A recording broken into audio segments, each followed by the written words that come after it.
Hello, everybody, and welcome back to the Behavioral Health Talks with Dr. TK. This is the Plant of Leadership edition. I am your host, Dr. TK. And in today's series, I don't want to just talk about clinical outcomes. I want to talk about roots of systems that provide them. So today is March 30th, 2026, and I have a breaking news edition focused on intersection of higher education, integrated behavioral health care, and leadership failures that are currently making headlines across the country. So, if you're a clinician, a campus leader, or an advocate for mental health, today's episode is a wake up call. We're looking at how poor management isn't just a boredom problem, it's a patient care and safety problem. And first up, I want to talk about the leadership gap in integrated care. So let's start with the scholarly landscape because you guys know I love to provide a little bit of research and what's actually out there in the news and bring the two together so we can understand it better. So recent 2026 reports from the Journal of Healthcare Leadership and Becker's Hospital Review highlights a critical shift. We're seeing a move towards distributed leadership in healthcare education. So what does that mean? It means the old school top down transitional leadership where leaders just give orders is failing. And so according to the latest data, nearly 55% of healthcare workforce is considering leaving their roles this year. Why? Because of leadership disengagement. In a world of higher ed, when leaders fail to align workforce capability with new technologies like AI or fail to address physician shortages, the first thing to suffer is the integrated behavioral healthcare model. So we see this in campus wellness centers where silos are returning because leadership isn't fostering the transformational environment needed for team based care. Now, let's take a look at this. Campus crimes and financial fraud is real across this world.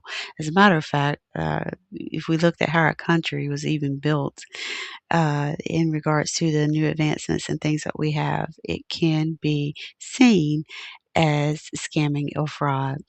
But here is breaking news on it in regards to campuses. Now, let's get into the hard news hitting campuses this week. Just days ago, on March 26, 2026, a congressional hearing titled U.S. Universities Under Siege brought to light disturbing instances of foreign espionage and research theft of prestigious institutions like the University of Michigan and Stanford. But it's not just espionage. The U.S. Department of Education Office of Inspector General reported several major fraud cases this month. So on March 23rd, a leader of fraud ring pleaded guilty to targeting $3 million worth in federal student aid in Michigan. And on March 20th, a former professor in Texas pleaded guilty to a financial aid fraud scheme. So, why am I bringing this to a behavioral health podcast? Because these are leadership issues. When institutions have noted financial issues or compliance failures, it creates a culture of instability. And this instability trickles down to the students and the staff. When $16 million is embezzled, as we saw in recent California cases, those are funds that aren't going into student counseling, integrated wellness, or safety infrastructures.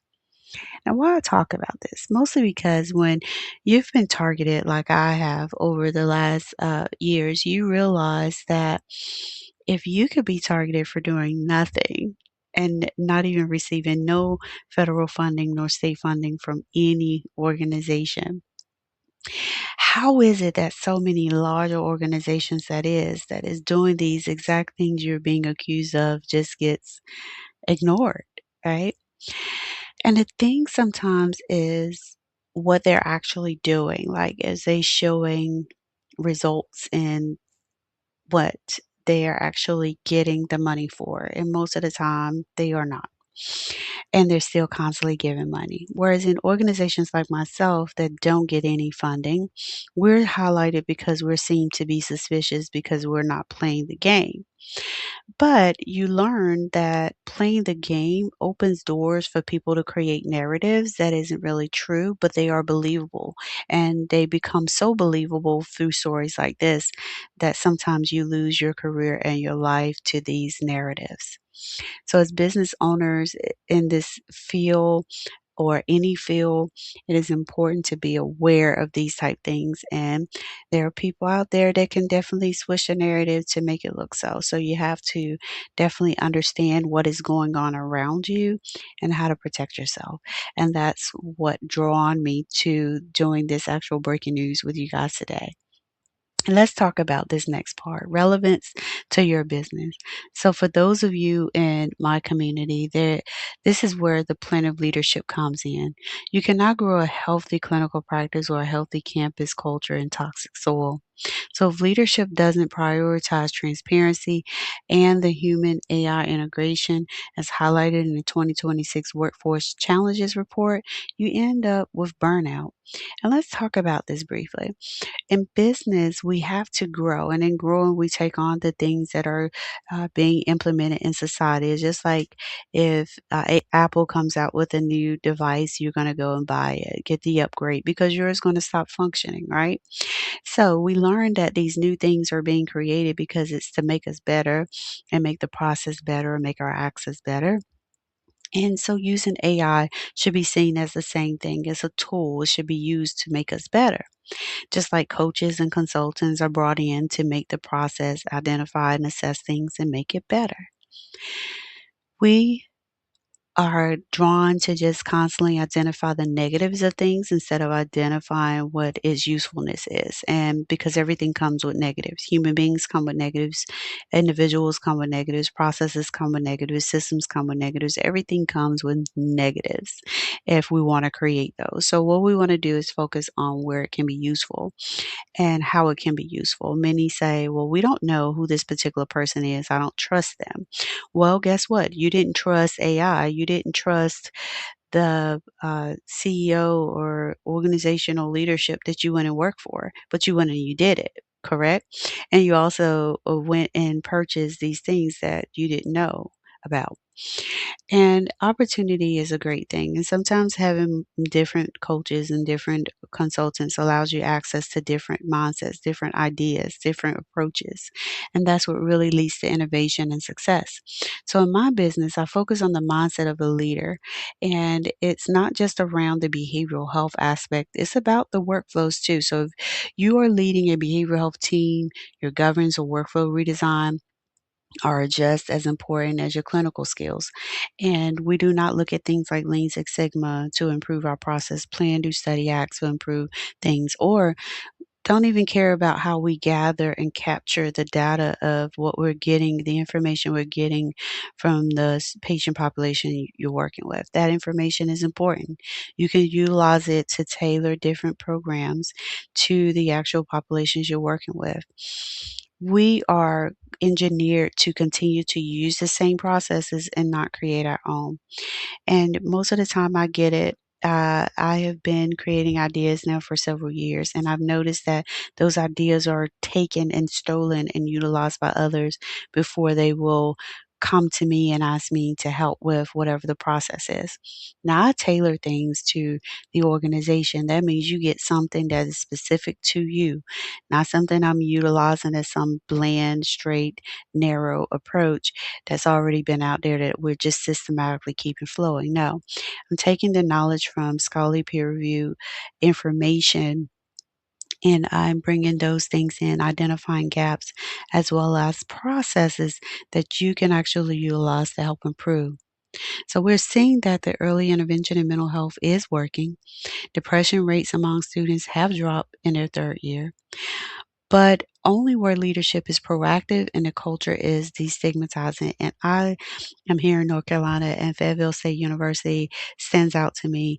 I follow various different colleges and universities, but their process and their campus is is designed so uniquely in a way that not just brings revenue from various different areas, but it also highlights the needs and addresses the gaps that their students actually have. And I love that. So I had to do a shout out to Fayetteville State University as well as North Carolina Central University as well. They're working on some things themselves. I would love to join that team and help them grow in their processes, but these are campuses that are really growing. They're not the larger system, but they are growing within that larger system. And that is what I love. Love to see that growth process. So today's breaking news leadership crisis in higher ed is not just about the idealization of financial aid fraud or campus based crimes, is recognizing that those things happen because sometimes when you try various different things, people get pushed into a corner and don't know what to do. And sometimes I feel like that's the suppression or reason of suppression of my organization to see what I'll do. How far will I go? Right? Well, I do have morals, and I love the book that talks about why be moral. Because it shares great information that we should be utilizing in our exploration as leaders and our growth because it gives us really good information on why is because it's natural, okay, and what's best. Being moral is what's best. Is it something that you can use to leverage to control or identify negative conditioning factors? Yes, because children learn ethics negatively through the word stop or don't, and it's carried with them throughout their life, our lives. So, code often state restriction and neglecting reason. Morals functions as taboos, and laws often emphasize penalties for violation. And that is from Why Be Moral, the second edition by Archer Baum. So you guys get that book as World Books. Um, a great, great book. Helps teach you some wonderful things about the idealization of freedom thinking and process as well. So, the takeaway for today is leadership is a behavior, not a title. So whether it's protecting research from espionage or ensuring the student aid reaches the right hands, requires a commitment to integrity and integration. And we as individuals, we get caught all up in this. You know, if you go to a college or university that's now being highlighted or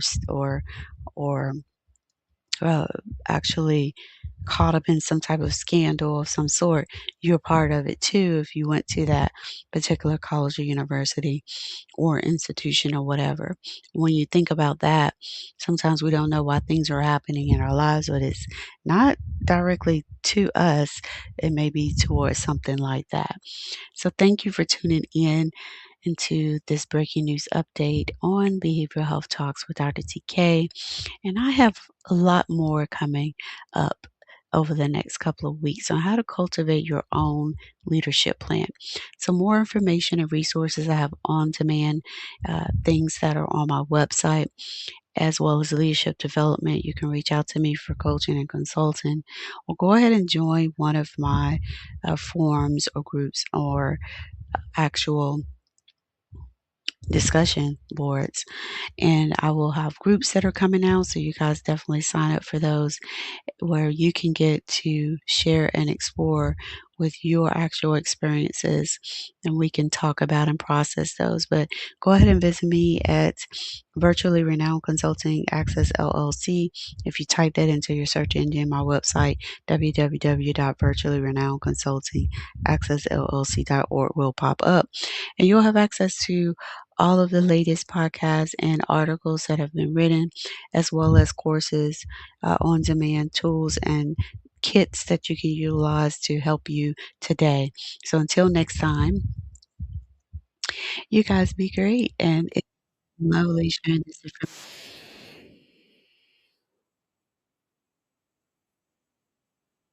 Let's lead and let's keep talking.